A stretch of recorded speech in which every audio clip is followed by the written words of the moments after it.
बाबा गुल्ली बुल्ली और शॉन से कहते हैं, देखो तुम सभी को पता है कि मेरी बाइक और जादुई डंडा किसी ने चुरा लिया है और मुझे पता नहीं क्यों ऐसा लग रहा है कि मैं उसे जानता हूँ, लेकिन वो जो भी है जल्दी पकड़ा जाएगा। मुझे तो डर इस बात का है कि कहीं वो जादुई डंडे के राज ना जानता हो, वरना तबाही मचेगी और ऐसी तबाही कि तुम लोग सोच भी नहीं सकते। तभी शॉन ने कहा, बाबा अगर आपको पता चल गया कि आपकी बाइक और डंडा किसने चुराया है तो आप उसे माफ कर देंगे क्या? बाबा ने कहा, नहीं, उसे चोरी करने की सजा मिलेगी। गरम तेल में उसे तला जाएगा, वो भी बेसन लगाकर, और फिर कुत्तों को खिला दिया जाएगा। बाबा की ये बात सुनकर शॉन डर गया। अब उसे समझ में नहीं आ रहा कि क्या किया जाए। अगर बाबा को पता चल गया कि बाबा का जादुई डंडा और बाइक उसी ने चुराई है तो बाबा उसे गरम तेल में तलेंगे, वो भी बेसन लगाकर, और अगर बाबा ने उसमें लाल मिर्च और नींबू भी डाल दिया तो क्या होगा? ये सोचकर ही शॉन का दिल घबराने लगा। शॉन बोला, बाबा मेरी तबीयत ठीक नहीं है, मुझे घर जाना है। चलो गुल्ली बुल्ली घर चलते हैं, हम लोग कल आएंगे बाबा के पास। ये बात सुनते ही बाबा ने कहा, एक बात तो मैं तुम लोगों को बताना ही भूल गया। मैं अपनी बाइक और डंडे को ढूंढने के लिए जादुई मंत्र पढ़ने जा रहा हूँ। मुझे ये काम 3 दिन करना होगा और फिर 3 दिन के बाद जादुई डंडा और मेरी बाइक दोनों ही मेरे पास होगी, साथ में वो चोर भी जिसका पकोड़ा बनाया जाएगा, वो भी बेसन लगाकर। इसलिए तुम लोग कोई भी ऐसा काम मत करना जिसकी वजह से तुम लोग किसी बड़ी मुसीबत में फंस जाओ, क्योंकि मैं 3 दिनों तक तुम्हारी कोई मदद नहीं कर पाऊंगा और ना ही तुम लोग मुझे परेशान करना। अब तुम लोग घर जाओ गुल्ली बुल्ली और मुझे अपना काम शुरू करने दो। बाबा की बात सुनकर गुल्ली बुल्ली और शॉन वहाँ से जाने लगे। थोड़ा आगे आने के बाद शॉन ने कहा, अब क्या होगा गुल्ली बुल्ली? बाबा को मेरे बारे में सब पता चल जाएगा और फिर बाबा मेरा क्या हाल करेंगे? मैंने कोई चोरी नहीं की है गुल्ली, मैं तो सिर्फ तुम लोगों की जान बचाना चाहता था, इसीलिए मैंने बाबा का जादुई डंडा उठाया था। लेकिन जब मैं उसे वापस रखने के लिए आ रहा था तो किसी ने मेरे ऊपर पीछे से वार किया और मैं बाइक से नीचे गिरकर बेहोश हो गया। फिर मुझे नहीं पता कि आगे क्या हुआ, लेकिन फिर भी सारा इल्जाम तो मुझ पर ही आएगा, सजा भी बस मुझे ही मिलेगी। बुल्ली ने कहा, डरो मत शॉन, हम लोग हैं ना तुम्हारे साथ, तुम्हें कुछ नहीं होगा।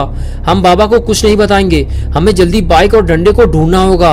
एक बार दोनों चीज मिल जाएंगी तो सब कुछ ठीक हो जाएगा।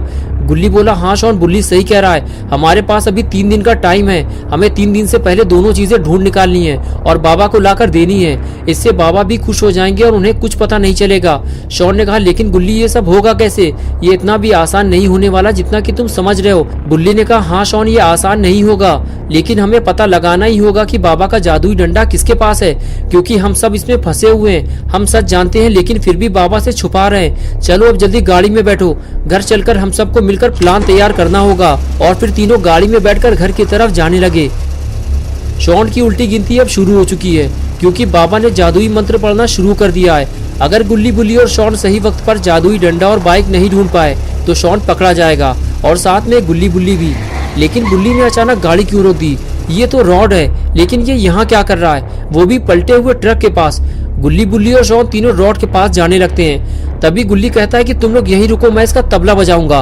और फिर गुल्ली आगे बढ़कर रॉड के टकली मार देता है। ये देखकर बुल्ली और शॉन को भी मजा आ जाता है। कुछ देर के लिए तो सारा माहौल ही बदल जाता है। गुल्ली बुल्ली और शॉन अपना सारा दुख दर्द भूल जाते हैं। तभी रॉड कहता है कि तुम लोग आज बहुत खुश लग रहे हो, लगता है किसी पार्टी से आ रहे हो। बुल्ली कहता है, नहीं रॉड, ऐसा नहीं है, हम लोग एक बड़ी मुसीबत में फंसे हुए हैं। बाबा लंगोटी लाल की बाइक और डंडा चोरी हो गया है। शॉन उसे चुपके से उठा लाया था हमें बचाने के लिए, वो भी बिना बाबा से पूछे।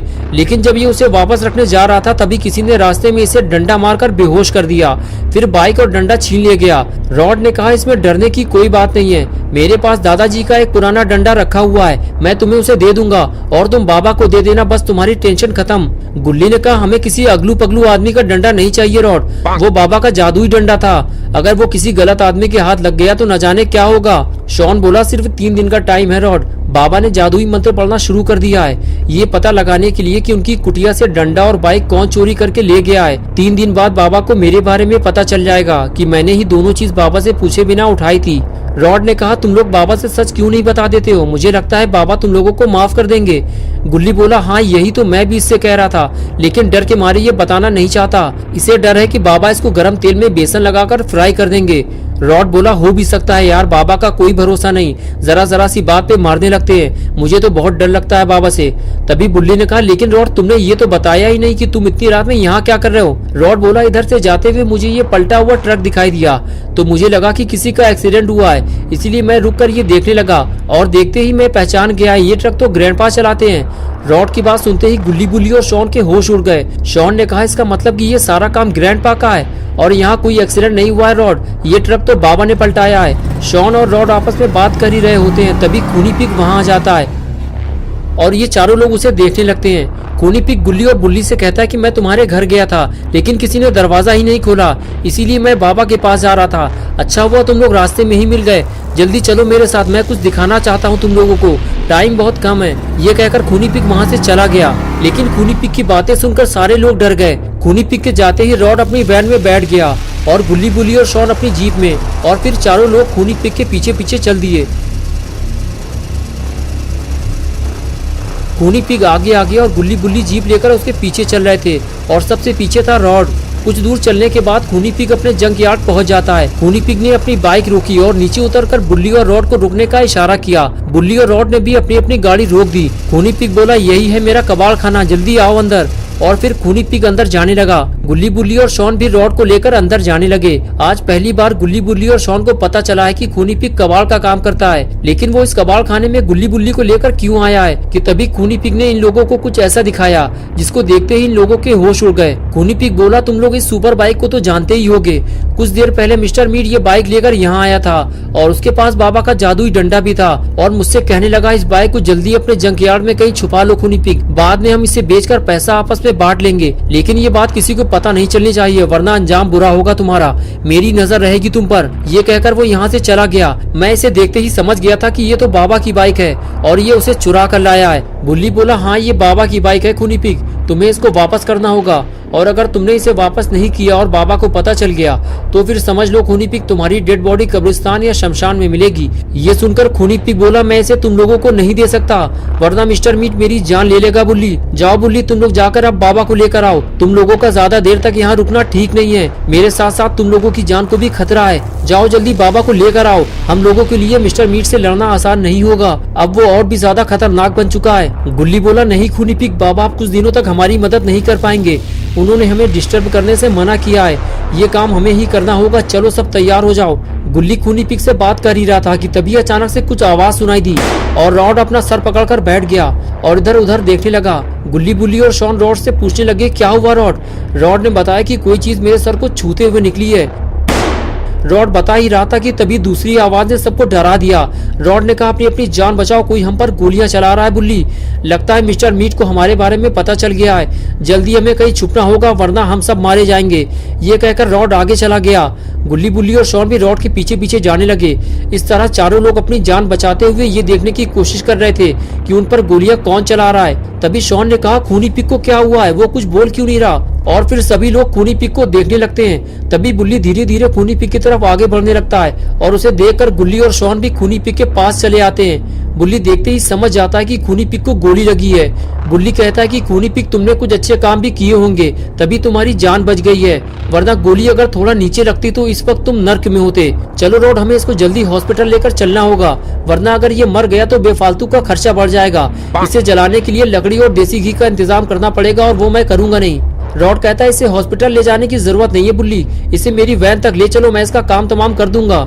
लेकिन हम बाहर जाएंगे कैसे? बाहर तो कोई गोलियां चला रहा है। ये सुनकर गुल्ली कहता है, रुको, मैं और शॉन बाहर जाकर देखते हैं कि गोलियां कौन चला रहा है, उसे ठिकाने लगाना ही होगा, वरना खूनी पिग के साथ साथ हम सब भी मारे जाएंगे। ये कहकर गुल्ली शॉन को लेकर वहाँ से जाने लगा। तभी पीछे से बुल्ली बोला, जरा ध्यान से गुल्ली, मिस्टर मीट से लड़ना आसान नहीं है और उसके पास जादुई डंडा भी है। गुल्ली बोला, हाँ मुझे पता है बुल्ली। ये कहते हुए वो पीछे के रास्ते से नीचे कूद गया। उसे देखकर शॉन भी वही करता है, लेकिन वो गधे की तरह नीचे गिर जाता है। गुल्ली उसे उठाता है और फिर दोनों आगे जाने लगते हैं। अच्छा हुआ शॉन को चोट नहीं लगी, वरना एक और नई मुसीबत खड़ी हो जाती। गुल्ली और शॉन दोनों इस बात का ध्यान रखते हुए धीरे धीरे आगे बढ़ते हैं कि उनके कदमों की आवाज दुश्मन के कानों तक न पहुंच जाए। आगे आने के बाद दोनों छुपकर देखने लगते हैं कि गोलियां कौन चला रहा है, लेकिन उन्हें कोई दिखाई नहीं देता। बस वहाँ एक अनजान कार खड़ी हुई दिखाई देती है जो पहले वहाँ नहीं थी। शॉन कहता है, वहाँ तो कोई नहीं है, लेकिन वो कार किसकी है? गुल्ली कहता है, लगता है शूटर उसी गाड़ी से आए थे शॉन, वो खूनी पिग को निपटा कर भाग गए हैं, चलो आगे चलकर देखते हैं। और फिर दोनों डरते हुए धीरे धीरे आगे बढ़ते हैं, लेकिन गोलियां चलना बंद हो चुकी हैं। गुल्ली को यकीन हो जाता है कि वो जो भी था शायद वो चला गया है या उसकी गोलियां खत्म हो चुकी हैं, वरना अब तक वो इन दोनों पर फायर कर चुका होता। शॉन कहता है, चलो गुल्ली, हमें वो कार देखनी चाहिए, तभी हमें पता चलेगा कि गोलियां चलाने वाला कौन था। गुल्ली कहता है, नहीं शॉन, अब हमें वापस चलना होगा, हमारे पास टाइम ज्यादा नहीं है, खूनी पिग का इलाज अगर सही वक्त पर नहीं हुआ तो वो मर जाएगा, चलो जल्दी निकलो यहाँ से। ये कहते हुए गुल्ली अंदर जाने लगता है, लेकिन शॉन उसके पीछे नहीं जाता। उसे तो बस उस कार की पड़ी है, वो देखना चाहता है कि वो गाड़ी है किसकी, इसलिए वो अकेले ही उस कार की तरफ आगे बढ़ने लगता है। तो दोस्तों क्या होगा अब गुल्ली बुल्ली और शॉन का? क्या शॉन कार देखकर शूटर को पहचान जाएगा या फिर शॉन कोई बड़ी मुसीबत में फंस जाएगा? ये सब हम देखेंगे पार्ट 2 में। दोस्तों पार्ट 2 देखने के लिए वीडियो को लाइक करें, चैनल को सब्सक्राइब करना और बेल आइकन प्रेस करके ऑल नोटिफिकेशन ऑन करना ना भूलें।